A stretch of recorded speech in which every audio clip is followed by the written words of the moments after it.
Ho ampitomboina aminareo mandrakariva ry havana ny fahasoavana sy ny fiadanana avy amin'Andriamanitra Ray sy Jesosy Kristy Tombontsika. Amen. Misaotra an'Andriamanitra tokoa isika ry havana noho ny amin'ny fahatrarantsika izao alahady natokana hitondrana mibavaka ny akany fialofana tangaina izao ary dia ho azy ny voninahitra.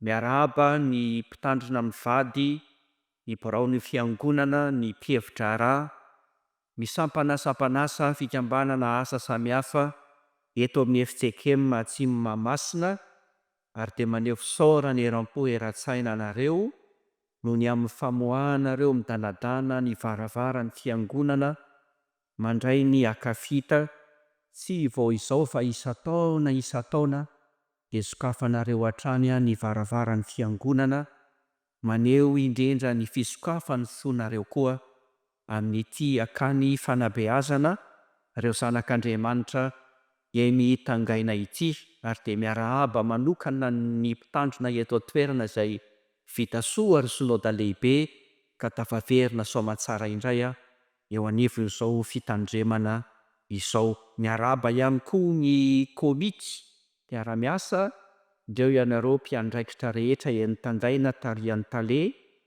indreo koa ianareo zanak'Andriamanitra izay beazina eny tangaina rehetra.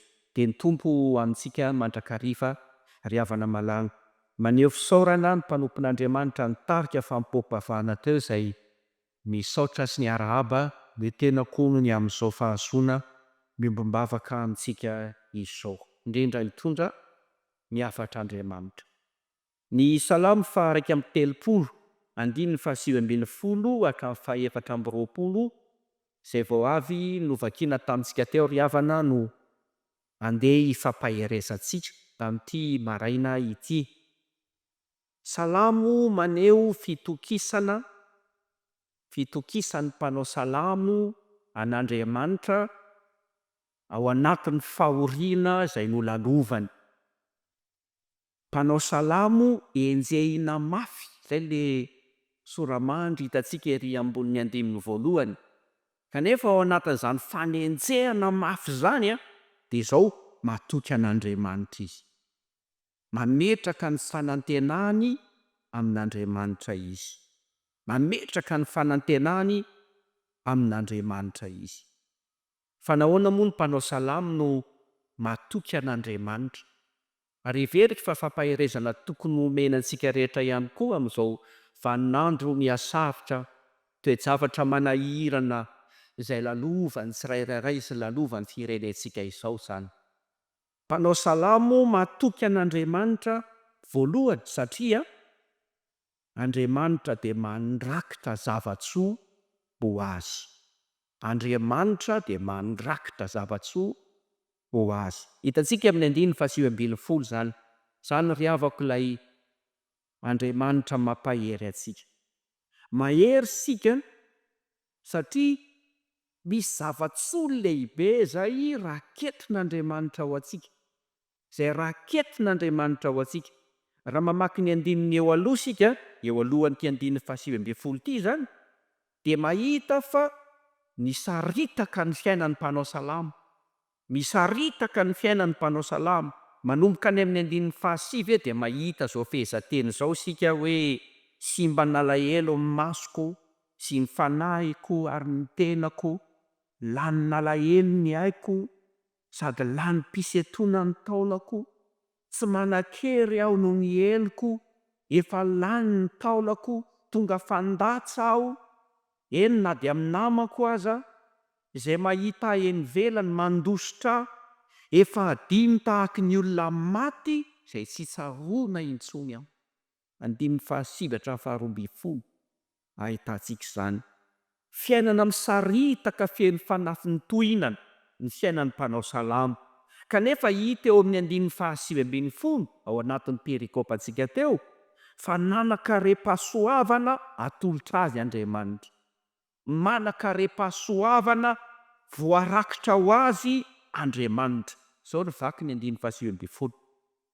Ny anaran'ny tompo, akory re ny habe ny zava-tsoa anao, voarakitra ho an'ny matahotra anao, dia izay nataonao teo anatrehany zanak'olombelona ho an'izay mialoka aminao.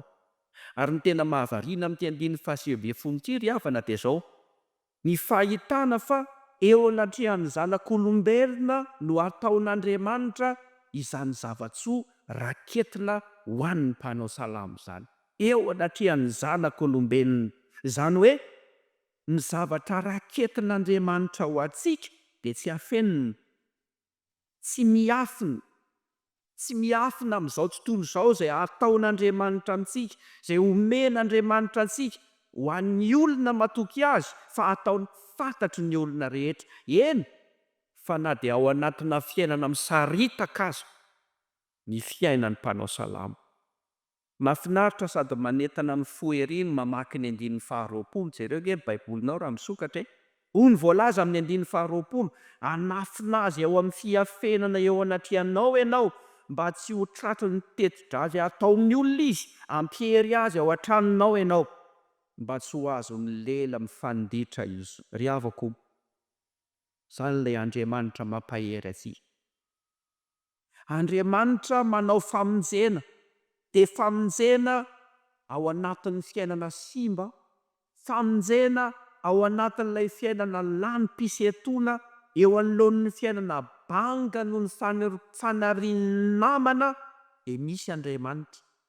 Dia misy Andriamanitra eny eo anatrehan'ny fahafatesana, izay tsy misy ahatsiarovana ny olona intsony, dia Andriamanitra mitondra zavatsoa. Andriamanitra mitondra zavatsoa voarakitra ho an'ny matahotra azy ao anatin'izany fahafatesana izany.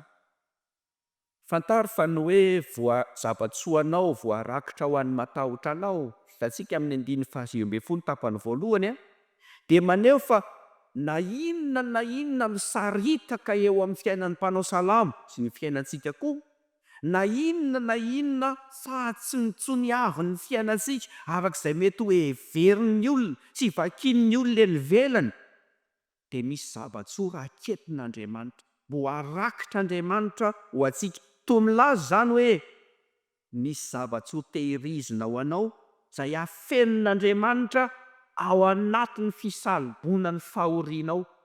Ao anatin'ny fisalibonany fahorianao, mety ao anaty ranomaso ianao, mety ao anaty kikika maro samihafa ianao, fa misy zavatsoa tehirizina-Andriamanitra ao anatin'izany fisalibonany fahoriana izany, ary asehony amin'ny andro mety sy ampahibe maso io zavatsoa izay raketiny ho anao io. Eo anatrehan'ny zanak'olombelona hoy ny voalazan'ny mpanao salamo teo, eo anatrehan'ny zanak'olombelona. Ao amin'izany teny izany dia mahatsiaro ny tantaran'i Davida manontolo isika, izay nanoratra ity salamo ity. Mahatsiaro ny tantaran'i Davida manontolo isika, izy ilay niady teo anatrehan'i Goliath, izy ilay noenjehan'i Saoly no fofono ho faty, izy ilay nianjera teo anatrehan'i Batseba, latsaka tao anaty fotaka mandrevo. Hitantsika eo amin'ny soratra masina fa ilay Andriamanitra izay mitondra ny fiainan'i Davida dia mandrakitra zavatsoa ho azy mandrakariva, ka mbola mpanjaka mendrika hatrany izy mandra-pifara ny fotoana ampiasana. Izany fahatsaran'Andriamanitra izany no aseho amin'ilay mana miafina resahanao amin'ny Apokalipsy toko faharoa andininy fahafito ambin'ny folo. Ry havako, tsy teboka farany eo amin'ny fiainanao arak'izay ny zavatsarotra lalovanao. Mampahery anao Andriamanitra, matokifa ao ambanin'ny tsihy ny fiatsaram-belatsia sy ny fahasombana, dia misy zavatsoa raketin'Andriamanitra ao anao. Misy zavatsoa raketin'Andriamanitra ao anao. Ny teboka farany dia tsy ny zavatsarotra lalovanao, fa io zavatsoa raketin'Andriamanitra io. Toy ny milaza hoe mandeha makany ivelany any isika, niaritra zavatra maro samihafa eny anivon'ny fiarahamonina eny isika, fa ao an-tranon'Andriamanitra, ao amin'Andriamanitra dia misy zavatra raketin'Andriamanitra ao antsika. Misy fototra harela sy fotom-pahasoavana izay tehirizin'Andriamanitra ao antsika. Tehirizin'Andriamanitra ao antsika. Vao avy namaky ny Jaonina toko 410 sika teo. Mafy tany mpianatra ery ny tenin'i Jesoa any amin'ny jaonina toko 19:20 hoe andeha dia hitady ahy nareo, ho faty amin'ny fahotanareo nareo, zay alehako tsy azonareo aleha.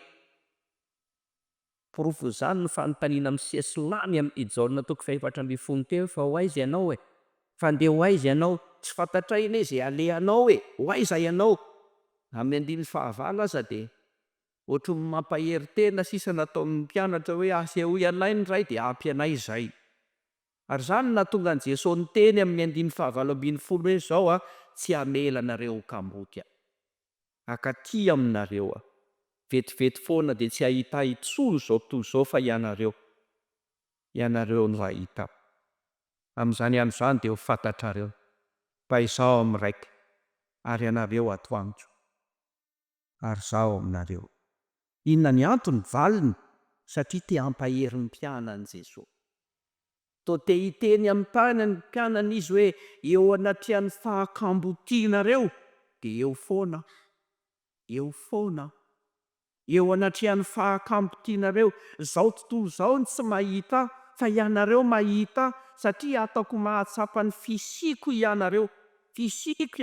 Izany no ambarany hoe ho fantatrareo fa izaho miraiko ary ianareo atoandro ary izaho aminareo.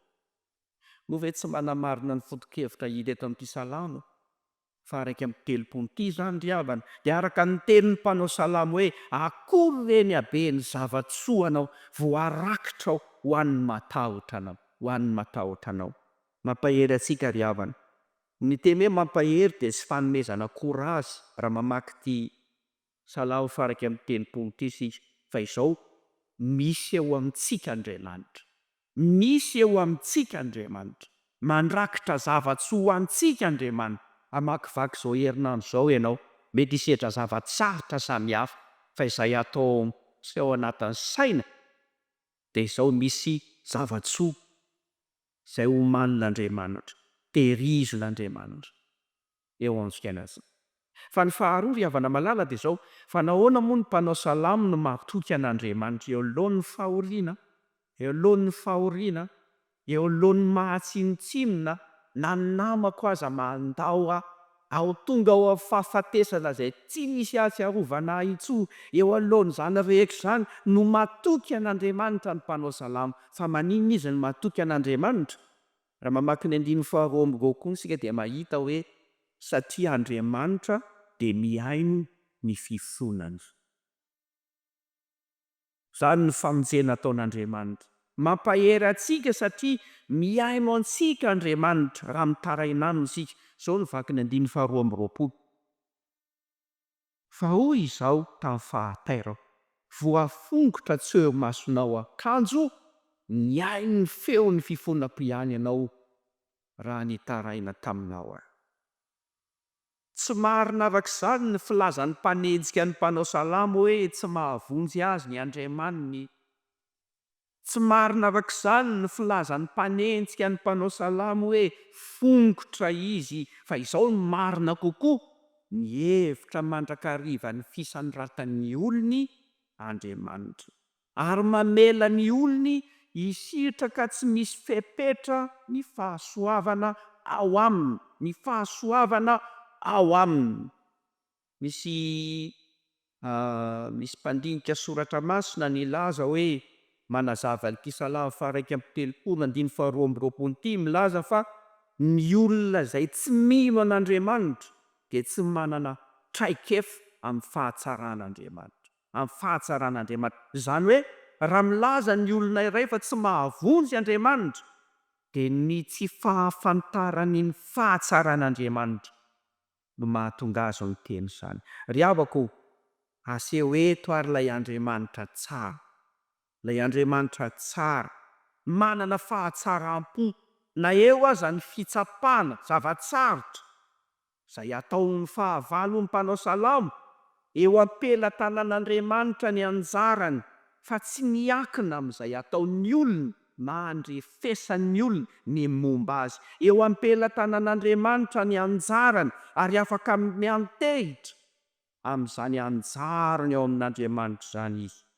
Mihevitra eto ny mpanao salamo fa voafongotra tsy eo mason'Andriamanitra izy, kanjo tsy izany ny marina fa ny ain'ny fitarainako ianao, hoy ny mpanao salamo. Ary izany indrindra no mahatonga ny mpanao salamo midera an'Andriamanitra amin'ny 120. Saorina ane Jehova, nataony mahagaga ny famindram-pony taminy tao an-tanàna mamy, ary nataona mpiara-benina taminy mihitsy izy ho tian'i Jehova, hampahatanjaka ny fony amin'Andriamanitra, satria Andriamanitra miaro ny marina ary mamalo ny kiavinavina. Ry havako, raha sendra re ka tonga amin'ny fotoana tsy faharetana na fahakiviana, manoloana ny fahasarotana, manoloana ny fahasairanana, raha sendra re ka tonga eo ambaravarany famoizam-po, ampitodio amin'Andriamanitra sy ny fahatsaran'Andriamanitra ny eritreritrao. Ho hitantsika ao amin'ny toby fa miaro marin'Andriamanitra. Tsy manatsoaka velively ny fiantonany ianao Andriamanitra. Mety hoe mandalo zavatsarotra ianao, tsy laviny izany. Mitranga amin'ny fiainantsika rehetra ny zavatsarotra, tsy laviny izany. Kanefa ao anatin'izany zavatsarotra lalova ny mpanao salamo, ary lalovantsika izany dia ay misy sofina miaino antsika, ay misy maso mijery antsika, ay misy Andriamanitra izay mihevitra ny fiainantsika isan'andro. Ka tsy marina ny ilazan'ny tahavan'ny mpanao salamo, fa ho fongotra ny mpanao salamo. Andriamanitra mijery azy. Amin'izany no ianarantsika fa tsy ny fitahiana mandrakizay any an-danitra ihany kay no omanin'Andriamanitra ho an'izay mivavaka aminy, dia mahatonga antsika miferotraina amin'ny fanontona, mahatonga antsika miferotraina amin'ny fivavahana hoe ka iny mbola hita hoe mbola any an-danitra iny. Amin'izany no ianarantsika fa rehefa mitaraina amin'Andriamanitra isika, dia ny fiarovana sy fitahiana momba ny fiainana ankehitriny dia asehony miariary, asehony miariary, ka na dia ny ratsy fanahy aza dia ho tonga vavolombelona manatro maso. Ny famonjena miariary asehon'Andriamanitra eo amin'ny fiainantsika. Afaka mianatra mifaly ao anatin'ny fahoriana izany isika. Afaka mianatra mifaly ao anatin'izay mety ho fahakiviana izany isika. Afaka mianatra mitsiky eo anoloan'ny fiainana mila hiazakazaka mankany amin'ny famoizam-po izany isika, satria ilay Andriamanitsika dia ao amintsika mandrakariva, miaino antsika mandrakariva ilay Andriamanitsika. Ny fanahafana ny Kristy izay niaritra fahoriana talohantsika dia tokony hampahatanjaka sy hampionona ny fontsika. Fa Jesosy Kristy niaritra azy fijaliana io anie, efa nahafantatra tany am-piandohana fa hitsangana amin'ny maty izy. Izany hoe tsy fahoriana izay miaritra amin'ny fiainana hatreny amin'ny hazo fijaliana io ny tokony teny farany, fa ilay Andriamanitra mieritreritra azy, ilay Andriamanitra izay mijery ny fiainana, mampahatanjaka ny finoany.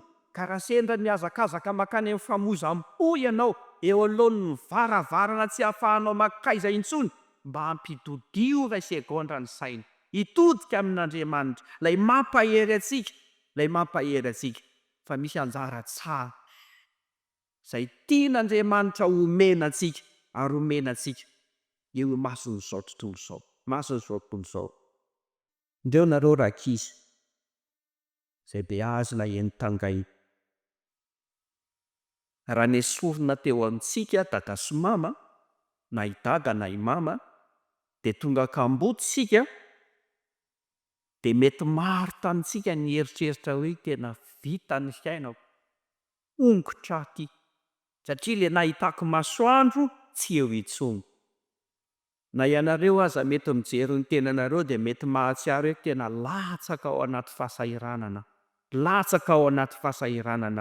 tsaroa fa ilay Andriamanitra ivavahanareo dia mahita anareo, miaino anareo, miaino ny fifonanareo sy ny fivavahanareo. Misy eo amin'ny fiainantsika Andriamanitra, na tsy eo tsy ny azy na i dada na i mama. Misy izy manome fiarovana sy fitahiana momba ny fiainanareo ankehitriny izy, ary za manokana araka izy de afaka milaza fa raha mampitaha ny fiainanareo amin'ny fiainan'ny ankizy any velany, filohany komitim-pitantanana de mahafantatra hoe lamina kokoa ianareo. Misy mpiahy kokoa ianareo, misy mpijery kokoa ianareo. Ny mpanao salama ao anatrehan'ny fanokoran'ny olonazy hoe fongotra ianao hoe maty ianao hoe tonga tsinotsinona ianao hoe de miteny toy izao amin'ny 120 nataony mahagaga ny famindrampon'ny tamiko tao an-tanànany Manda, tao an-tanàna Manda. Indray andro ndreo misy tovolahy kely anankiroa eo amoron-drano, variana mijery ny sarin'ny volana mangano hany ao anatin'ny alina. Petraka eo amoron-drano eo izy roalahy kely, samy sodoka mijery ny sarin'ny volana ao anatin'ny rano izy roalahy kely amin'ny alina. Mahafinaritra ery ny anankiray sary volana efa jerena ao anaty rano, eny koa ny anankiray ohatran'ny hoe eto akaikitsika mihitsy ilay volana mamirapiratra, mahafinaritra ery no mijery azy. Rakofan'ireto rahona vitsivitsy kintana manodidina azy reto, sondriana misy izy amin'ny rahalahy mijery ny sarin'ny volana ao anaty rano. Tsy tapitapizay nanipy azy tao anaty rano le ankizilahy kely anankiray. Nanjavona tery le sary nahafinaritra, le sary tsara tarehy, lay sary nojerena teo sy nidokadokafana teo. Ny fitobaky ny rano dia nahatonga n'le sarin'ny volana sarotra najejeren'ny maso azy, ratsy najejeren'ny maso azy. Tezitra le tovolahy anankiray nanao hoe tsy mba hiseh le volana, tsy mba hiseh le volana. Jereo anefa sady ratsy be le volana, tsy hita intsony zay mahavolana azy. De hoy le namany adala mihitsy se sady ny ome sary ihany aneo hita se ao anaty volana io ao anaty rano io jereo ny lanitra. Tsy hita se fa io volana tsy miova io, ny sary miova fa ny tena volana tsy miova. Mbola io amin'ny lanitra io lay tena volana. Nakorainy olona ny mpanao salama hoe fongotra ny fiainanao, fa ay le tompon'ny fiainana mbola ao, ay le tompon'ny fiainana mbola ao. Tsinotsinona ny fiainanao, nenjehin'ny olona ny mpanao salama, tsinotsinona ny fiainanao, ay le tena inona mbola ao. Ka le Andriamanitra mijery ny fiainana, ny sarin'ny volana mety manjavona fa le tena volana mbola eo. Mety mandamy zavatsarotra ianao ankehitriny, de mety hiteny tahaka mpanao salama hoe za de mieritreritra mihitsy hoe fongotra ny fiainao, fongotra ny fiainao, simba ny tokantrano, levona ny asako, sy ny sisa fa tsarovy lay Andriamanitra zay asehon'ilay volana de mbola ao. Misy eo amin'ny fiainanao mandrakizay Andriamanitra. Aza variana mijery ny sarin'ny korontana, aza variana mijery ny fiainana mety ny voasarangotra zavatra samihafa. Andeha hijery an'Andriamanitra, andeha hieritreritra an'Andriamanitra mandrakariva ao amin'ny fiainantsika. Fa tsy mitovy ny mijery ambany sy mijery ambony, tsy mitovy ny mijery ny tany sy mijery an'Andriamanitra. Mijery zavatra mikorontana isika raha mijery ny tany, mijery zavatra mety miova isika raha mijery ambany. Ary fantaro fa tsy ahasambatra antsika izany, ary tsy mahasambatra amin'ny mpanao salama. Fiainana mikorontana no hitany. Ambarany mihitsy aza amin'ny 10 na de ny namako aza de io ny famandahoana de ny namako aza. Tsy ahasambatra antsika izany, ankosta ihany ny eo amin'izao tontolo izao, fa zay tena misy ny harenantsika sy ny fahasoavana antsika de ao amin'Andriamanitra. Izany ny tokony mpanao salama, de tokony ho tokontsika ihany koa. Ny mijery an'Andriamanitra de mijery zavatra maharitra mandrakizay, maharitra mandrakizay. Mijery zavatra tsy mety levona, tsy mety miovaova. Rehefa mibanjina an'Andriamanitra isika de hiteny tahaka ny Davida amin'ny 120 sy 220 hoe isaorina anie Jehova, fa nataony zava-mahagaga famindrampon'ny tamiko. Mihay ny feon'ny fifonako izy raha nitaraina taminy aho. Mampahery antsika ry hava. Zany moa no loha-hevitra mpanjinitsika hoe fampahery ny mpino. De hika eto amin'ity tenin'Andriamanitra ity fa mitompy mihitsy ny nampahery an'i Davida. ary izy koa mampahery antsika. Ho azo ny voninahitra ho antsika fiatanana. Amen.